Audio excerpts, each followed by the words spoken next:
வேலூர் மாவட்டம் செந்துறை வட்டம் பூதாங்கனூர் கிராமத்துல இருந்து வந்திருக்கோண்ணே. இது 4வது தடவைண்ணே. இதுக்கு முன்னாடி 3 மாடு வாங்குனீங்களா? ஆமாண்ணே. அந்த மாடுகள் எப்படி இருக்கு? அதெல்லாம் நல்லா பால் கறக்குதுண்ணே. பால்ல எந்த குறையும் இல்ல.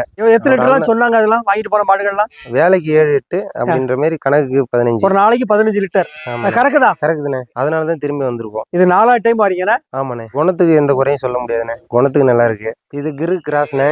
நல்லா செக் பண்ணோம். பால் கறந்தோம். பால் கறந்து பார்த்தோம். பால் கறந்ததுல எந்த ஒரு அசைவுமே இல்ல. ஜம்முன்னு நிக்குது. 18 லிட்டர் கேரண்டி. ஆமா 18 சொல்லியிருந்தாங்க. இப்போ நாங்க கறந்தது நல்லா சாதுவா சொன்ன மாதிரி கறந்துச்சு. கறந்து பார்த்தாச்சா? கறந்து பார்த்தாச்சுண்ணே. மேய்ச்சல்லாம் இல்லைண்ணே. வீட்டிலேயே கட்டி போட்டு தீவன புல்லு இருக்குது. வீட்டில் வைக்க புல்லு போடுவோம். மேய்ச்சலுக்கு போகுதுண்ணே. சந்தைக்கு போக மாட்டோம். அண்ணன்ட்ட வந்து ஃபர்ஸ்ட் டைம் வாங்கினதுலேருந்து கரெக்டாக இருக்குங்கிறதுனால இங்கே தான் வரோம். சந்தைக்கு போகணுங்கிற யோசனை வரல எங்களுக்கு. உங்க மாடுகளை பக்கத்துல உள்ளவங்களாம் வந்து பார்த்துட்டு போறாங்களா? எப்படி சொல்றாங்க? ஏதாவது சொல்லுவாங்களா? வந்து பார்த்துட்டு போறாங்க. அவங்களும் வரேன்னு சொல்லிட்டு இருக்கிறாங்க. ஆனால் எப்போ வருவாங்கன்னு சொல்ல முடியாது. ஏன்னா அவர் அண்ணன் சொன்னது கரெக்டாக இருக்கு. இது வரைக்கும் வாங்கின மாடு எல்லாமே. அதனால நம்பிக்கை இருக்கு எனக்கு.